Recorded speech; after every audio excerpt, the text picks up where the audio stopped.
ನಮಸ್ಕಾರ ಸ್ನೇಹಿತರೆ. South Africa ವಿರುದ್ಧ ಭಾರತ ತಂಡ ಮೊದಲ ಟೆಸ್ಟ್ ಪಂದ್ಯದಲ್ಲಿ ಸೋತ ಬಳಿಕ ಬದಲಾಯಿತು 2023ರಿಂದ 2025ರವರೆಗಿನ ವರ್ಲ್ಡ್ ಟೆಸ್ಟ್ ಚಾಂಪಿಯನ್ಶಿಪ್ ನ ಪೂರ್ತಿ ಪಾಯಿಂಟ್ಸ್ ಟೇಬಲ್. ಸೋತ ನಂತರ ಭಾರತ ತಂಡಕ್ಕೆ ಆಯಿತು ಪಾಯಿಂಟ್ಸ್ ಟೇಬಲ್ ನಲ್ಲಿ ದೊಡ್ಡ ಹಿನ್ನಡೆ. ಹಾಗಾದರೆ ಪಾಯಿಂಟ್ಸ್ ಟೇಬಲ್ ನಲ್ಲಿ ಯಾವ ಬದಲಾವಣೆ ಆಗಿದೆ ಮತ್ತೆ ಯಾವ ತಂಡ ಯಾವ ಸ್ಥಾನದಲ್ಲಿದೆ, ಇದರ ಬಗ್ಗೆ ಸಂಪೂರ್ಣ ಮಾಹಿತಿಯನ್ನು ಈ ವಿಡಿಯೋದಲ್ಲಿ ತಿಳಿದುಕೊಳ್ಳೋಣ. ದಯವಿಟ್ಟು ವಿಡಿಯೋ ಕೊನೆಯ ತನಕ ನೋಡಿ ಮತ್ತೆ ಇತರರಿಗೂ ಕೂಡ ಶೇರ್ ಮಾಡಿ. ಅದಕ್ಕೂ ಮುನ್ನ ಸ್ನೇಹಿತರೆ, ನೀವು ಕೂಡ ಭಾರತ ತಂಡದ ಅಭಿಮಾನಿಯಾಗಿದ್ರೆ ಈ ವಿಡಿಯೋಗೆ ಬಂದು ಲೈಕ್ ಮಾಡಿ ಮತ್ತೆ ನಮ್ಮ ಈ ಚಾನೆಲ್ ಅನ್ನು ಸಬ್ಸ್ಕ್ರೈಬ್ ಮಾಡಲು ಮರೆಯಬೇಡಿ. ಸ್ನೇಹಿತರೆ, ಭಾರತ ಮತ್ತು ಸೌತ್ ಆಫ್ರಿಕಾ ನಡುವಿನ ಮೊದಲ ಟೆಸ್ಟ್ ಪಂದ್ಯದಲ್ಲಿ ಟಾಸ್ ಸೋತು ಮೊದಲು ಬ್ಯಾಟಿಂಗ್ ಮಾಡಿದ್ದ ಭಾರತ ತಂಡ ಮೊದಲ ಇನ್ನಿಂಗ್ಸ್ ನಲ್ಲಿ ಕೇವಲ 245 ರನ್ ಗಳಿಗೆ ಆಲ್ಔಟ್ ಆಗಿತ್ತು. ಭಾರತದ ಪರ KL ರಾಹುಲ್ ಅವರು ಮೊದಲ ಇನ್ನಿಂಗ್ಸ್ ನಲ್ಲಿ ಭರ್ಜರಿ ಶತಕ ಸಿಡಿಸಿ ಮಿಂಚಿದ್ದರು. ನಂತರ 245 ರನ್ ಗಳ ಗುರಿ ಬೆನ್ನಟ್ಟಿ ಮೊದಲ ಇನ್ನಿಂಗ್ಸ್ ಆರಂಭಿಸಿದ್ದ ಸೌತ್ ಆಫ್ರಿಕಾ ತಂಡ ಡೀನ್ ಎಲ್ಗರ್ ಅವರ ಭರ್ಜರಿ ಶತಕದ ನೆರವಿನಿಂದ 408 ರನ್ ಗಳ ಬೃಹತ್ ಮೊತ್ತವನ್ನು ಕಲೆ ಹಾಕುವುದರೊಂದಿಗೆ 163 ರನ್ ಗಳ ಮುನ್ನಡೆ ಪಡೆದುಕೊಂಡಿತ್ತು.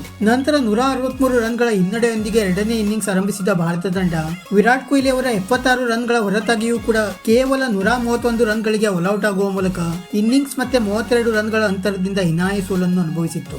ಭಾರತ ಈ ಪಂದ್ಯವನ್ನು ಸೋತ ನಂತರ ವರ್ಲ್ಡ್ ಟೆಸ್ಟ್ ಚಾಂಪಿಯನ್ಶಿಪ್ ನ ಪಾಯಿಂಟ್ಸ್ ಟೇಬಲ್ ಕಡೆಗೆ ನೋಡುವುದಾದರೆ ಸದ್ಯ ಸೌತ್ ಆಫ್ರಿಕಾ ತಂಡ ಒಂದು ಪಂದ್ಯವನ್ನು ಆಡಿ ಒಂದರಲ್ಲೂ ಗೆದ್ದು 12 ಅಂಕ ಮತ್ತೆ 100 ವಿನ್ನಿಂಗ್ ಪರ್ಸೆಂಟೇಜ್ ನೊಂದಿಗೆ ಮೊದಲ ಸ್ಥಾನದಲ್ಲಿದ್ದರೆ, ಪಾಕಿಸ್ತಾನ ತಂಡ 3 ಪಂದ್ಯವನ್ನು ಆಡಿ 2ರಲ್ಲಿ ಗೆದ್ದು ಮತ್ತೆ 1ರಲ್ಲಿ ಸೋತು 22 ಅಂಕ ಮತ್ತೆ 61.11 ವಿನ್ನಿಂಗ್ ಪರ್ಸೆಂಟೇಜ್ ನೊಂದಿಗೆ ಎರಡನೇ ಸ್ಥಾನದಲ್ಲಿದೆ. ಮತ್ತೆ ನ್ಯೂಜಿಲೆಂಡ್ ತಂಡ 2 ಪಂದ್ಯವನ್ನು ಆಡಿ 1ರಲ್ಲಿ ಗೆದ್ದು ಮತ್ತೆ 1ರಲ್ಲಿ ಸೋತು 12 ಅಂಕ ಮತ್ತೆ 50 ವಿನ್ನಿಂಗ್ ಪರ್ಸೆಂಟೇಜ್ ನೊಂದಿಗೆ 3ನೇ ಸ್ಥಾನದಲ್ಲಿದ್ದರೆ, ಬಾಂಗ್ಲಾದೇಶ ತಂಡ 2 ಪಂದ್ಯವನ್ನು ಆಡಿ 1ರಲ್ಲಿ ಗೆದ್ದು ಮತ್ತೆ 1ರಲ್ಲಿ ಸೋತು 12 ಅಂಕ ಮತ್ತೆ 50 ವಿನ್ನಿಂಗ್ ಪರ್ಸೆಂಟೇಜ್ ನೊಂದಿಗೆ 4ನೇ ಸ್ಥಾನದಲ್ಲಿದೆ. ಮತ್ತೆ ಭಾರತ ತಂಡ 3 ಪಂದ್ಯವನ್ನು ಆಡಿ 1ರಲ್ಲಿ ಗೆದ್ದು ಮತ್ತೆ 1ರಲ್ಲಿ ಸೋತು 16 ಅಂಕ ಮತ್ತೆ 44.44 ವಿನ್ನಿಂಗ್ ಪರ್ಸೆಂಟೇಜ್ ನೊಂದಿಗೆ 5ನೇ ಸ್ಥಾನದಲ್ಲಿದ್ದರೆ, ಆಸ್ಟ್ರೇಲಿಯಾ ತಂಡ 6 ಪಂದ್ಯವನ್ನು ಆಡಿ 3ರಲ್ಲಿ ಗೆದ್ದು ಮತ್ತೆ 2ರಲ್ಲಿ ಸೋತು 30 ಅಂಕ ಮತ್ತೆ 41.67 ವಿನ್ನಿಂಗ್ ಪರ್ಸೆಂಟೇಜ್ ನೊಂದಿಗೆ 6ನೇ ಸ್ಥಾನದಲ್ಲಿದೆ. ಮತ್ತೆ ವೆಸ್ಟ್ ಇಂಡೀಸ್ ತಂಡ 2 ಪಂದ್ಯವನ್ನು ಆಡಿ 1ರಲ್ಲಿ ಸೋತು ಮತ್ತೆ 1 ಪಂದ್ಯವನ್ನು ಡ್ರಾ ಮಾಡಿಕೊಂಡು 4 ಅಂಕ ಮತ್ತೆ 16 ವಿನ್ನಿಂಗ್ ಪರ್ಸೆಂಟೇಜ್ ನೊಂದಿಗೆ 7ನೇ ಸ್ಥಾನದಲ್ಲಿದ್ದರೆ,